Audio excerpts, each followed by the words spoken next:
Hello hello guys. Guys, welcome to Pakistani real reaction. तो कैसे हैं आप सब? उम्मीद है आप सब बढ़िया होंगे और मजे में होंगे। मेरा नाम है मैं मुदस्सिर। हूं बशर। सो गाइस, अमेरिकी संसद में हुआ भारत के लिए इतिहास का सबसे बड़ा बिल साइन। तो मतलब अमेरिकी संसद में भारत के लिए इतिहास का सबसे इतिहास बड़ा का बिल सबसे आया बड़ा है। आज तक के मतलब कोई इतिहास का। हिस्ट्री में इससे बड़ा बिल भारत के लिए नहीं अब ये आया। कौन सा बिल अब ये आया है? कौन सा बिल है, क्या ये सीन है, देखना सारा पड़ेगा। कुछ इस वीडियो में देखेंगे। आखिर पे बोलेंगे। इंडियन वाले शो का वीडियो है, तो स्टार्ट। अमेरिकी संसद में भारत को लेकर इतिहास का सबसे बड़ा बिल आ चुका है और यकीन मानिए रिसेंट हिस्ट्री में अमेरिका की इससे बड़ा बिल अमेरिकी संसद ने भारत को कभी लेकर। पास नहीं किया और इस बिल का नाम है हम्म। India US defence bill. और आपको याद होगा, अब से कुछ दिन पहले मैंने आपको बताया था कि अगर अमेरिकी राष्ट्रपति डोनाल्ड ट्रंप बनते हैं आने वाले नवंबर के चुनाव में, तो ये बात आप तय मानकर चलिए कि अमेरिका भारत को F-35 या उससे भी ज्यादा एडवांस लड़ाकू विमान और एडवांस हथियार सीरियसली? बेचने को, उनकी टेक्नोलॉजी शेयर करने को तैयार हो जाएगा। और अब कुछ ही दिनों के बाद जैसे ही जो बाइडन राष्ट्रपति चुनाव से पीछे हट गए हैं, तो ये बात 70-80% तय है कि आने वाले राष्ट्रपति चुनाव में डोनाल्ड ट्रंप चुनाव जीतकर फिर से अमेरिका के राष्ट्रपति बनेंगे। और इसे कंफर्म होता देख अब डोनाल्ड ट्रंप और उनके करीबी सहयोगियों ने अमेरिकी सत्ता में अपनी पॉलिसी लागू ऑलरेडी करना शुरू कर दी है। जैसा कि आप स्क्रीन पर देख सकते हैं, डोनाल्ड ट्रंप के बहुत ही ज्यादा खास आदमी और रिपब्लिकन पार्टी के बहुत ही ताकतवर नेता मार्को रूबियो ने अमेरिकी संसद में एक बहुत ही ताकतवर बिल पेश कर दिया है और इस बिल का नाम है इंडिया यूएस डिफेंस बिल। और इस बिल को लाने का मकसद है भारत को अमेरिका के और ज्यादा करीब लेकर आना। और इसीलिए इस बिल में प्रावधान ये किया जा रहा है कि जिस प्रकार से टेक्नोलॉजी, खासकर की हथियारों की टेक्नोलॉजी में अमेरिका, जापान, ब्रिटेन, फ्रांस को ट्रीट करता है, वैसे ही भारत को भी ट्रीट करे और अपनी जो सबसे एलिट टेक्नोलॉजी है, जैसे कि इंजन की टेक्नोलॉजी, लड़ाकू विमान, जो कि अमेरिका सिर्फ अपने एलाइज कंट्री को बेचता है, जैसे कि F-35 हो गया, या फिर जो बम वर्षक विमान है अमेरिका के, ये भारत को बेचने की मंजूरी मिले। खासकर कि F-35 पर जोर दिया जा रहा है कि इसका अप्रूवल दिया जाए भारत को सेल करने के लिए, अगर भारत चाहे तो। इसके पीछे मार्को रूबियो और रिपब्लिकन पार्टी ने तर्क ये दिया है कि इस बिल को पास करने के बाद जो अमेरिका के बढ़ते हुए खतरे हैं, जैसे कि चाइना, उसे अगर काउंटर करना है तो भारत को हमें ऐसे ही ट्रीट करना होगा जैसे कि हम अपने सबसे करीबी सहयोगी जैसे कि ब्रिटेन को ट्रीट करते हैं। क्योंकि अगर हम ऐसा नहीं करेंगे तो भारत रूस के और ज्यादा करीब जाएगा। और अब से 1 महीना पहले अमेरिका ये देख भी चुका है कि पिछले 3 सालों में जो बाइडन ने जैसे भारत के साथ व्यवहार किया है, यानी कि भारत को बिल्कुल भी इंपोर्टेंस नहीं दी, ना ही भारत के साथ कोई बड़ी डील करी, तो भारत रूस के करीब जाता दिखा। रूस के साथ डील करी भारत ने, काफी ज्यादा व्यापार किया, जिससे कि अमेरिका और भारत के संबंधों को नुकसान पहुंचा है। भारत अब अमेरिका पर उतना भरोसा नहीं करता।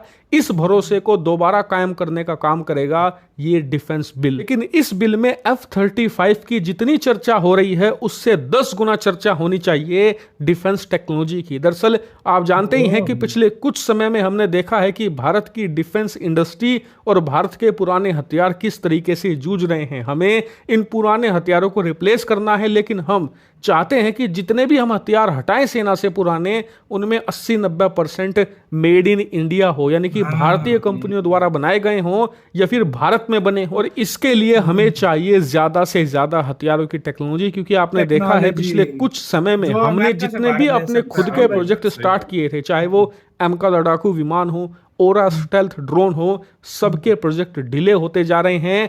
इसीलिए अगर हमें टेक्नोलॉजी मिलेगी, खास करके अमेरिकी टेक्नोलॉजी, तो हम खुद के हथियार बहुत ही जल्द बना सकेंगे। इसके अलावा भारत का दूसरा प्रयास है कि अमेरिका की जो हथियार निर्माता कंपनियां हैं, जैसे कि बोइंग, लॉकहीड मार्टिन, ये भारत के अंदर अपनी मैन्युफैक्चरिंग सेटअप करें। बोइंग तो ऑलरेडी ये कर चुका है। हाल ही में पीएम मोदी लॉकहीड मार्टिन के सीईओ से भी मिले हैं, उनके साथ भी हमारी चर्चा जारी है। वो भी अपनी एक ह्यूज फैक्ट्री भारत में लगाने जा रहे हैं C-130J की। इसके अलावा एक खास प्रावधान ये किया जा रहा है कि भारत रूस के साथ कैसे भी संबंध रखे, भारत उनसे कुछ भी खरीदे, लेकिन भारत पर कोई प्रतिबंध ना लगे। भारत को जो काटसा है अमेरिका का, जो एक बहुत ही कड़ा सैंक्शंस प्रोग्राम है, उससे छूट दी जाए। ये एक बहुत ही क्रूशल फैक्ट है और मार्को रूबियो ने इसे रिकॉग्नाइज किया है।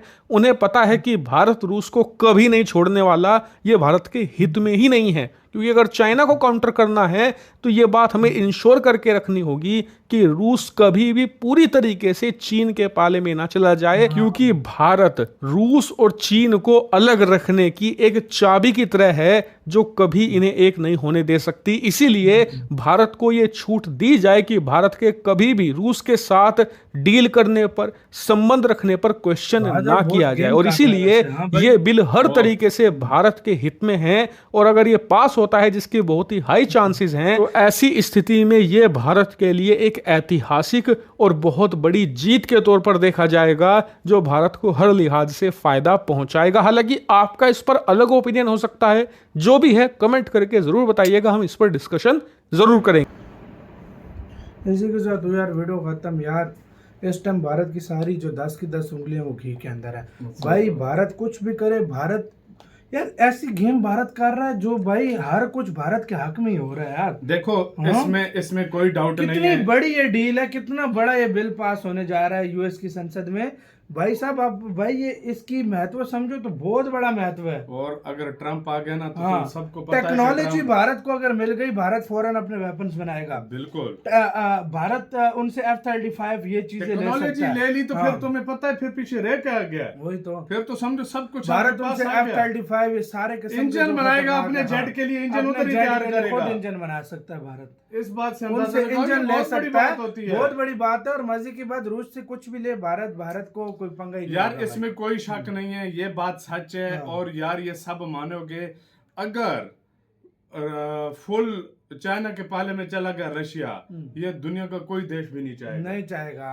तो ये क्योंकि दोनों देश बड़े खतरनाक हैं। भारत एक चाबी है, और ये चाबी है मतलब उसको कंट्रोल करने के लिए कि भाई कुछ भी ना करो, या रोकने के लिए। अगर याद हो यूक्रेन के ऊपर जो परमाणु की बात की थी, वो इंडिया ने रुकवाया था, अगर याद हो तो ये बड़ा फर्क होता है। ये बहुत बड़ी बात है, और ये अमेरिका को बात पता है इस चीज का। और इसलिए वो भी मतलब इस चीज को थोड़ा सा नजरअंदाज करते हैं लोगों की। यार देख, इस बात से अंदाजा लगा लो, तुर्की ने लिए S-400 सैंक्शन लग गए, वो अभी तक इंडिया के ऊपर लग ही नहीं सके। ये बात होती है। F-35 मिलना था, वो मिल ही नहीं। और यार एक सच बात बताऊं, इंडिया की फॉरेन पॉलिसी बहुत कमाल की है, चाहे अमेरिका हो चाहे। और तुम्हें मैं एक और बात भी बताऊं, एक चाइना पाँव नहीं पड़ा इंडिया के, वो कहता किसी तरीके साथ मेरे से इससे रिलेशन अच्छे हों, मैं इनके साथ ट्रेड करूं, नहीं तो और सब सही अच्छे से इधर मैं आकर अपना इन्वेस्ट करूं, सारा कुछ करूं, वरना वो कुछ उसने छोड़ा नहीं। चाइना को भारत ने एक ही वो अपनी गैरत में आकर चाइना, भारत ने एक ही डिमांड रखी है, जो सीमाएं थी अपनी रखो, तब हम दोस्ती। वो गैरत में आया हुआ, अगर वो सीमा पीछे करेगा तो वो कहेगा कि दुनिया पराजित हो जाएगा। तो वो इसी वजह से जो है ना कर रहा है, वरना वो कर लेता है। अपने कमेंट सेक्शन में दे। अपना बहुत ज्यादा ख्याल रखना तो यार।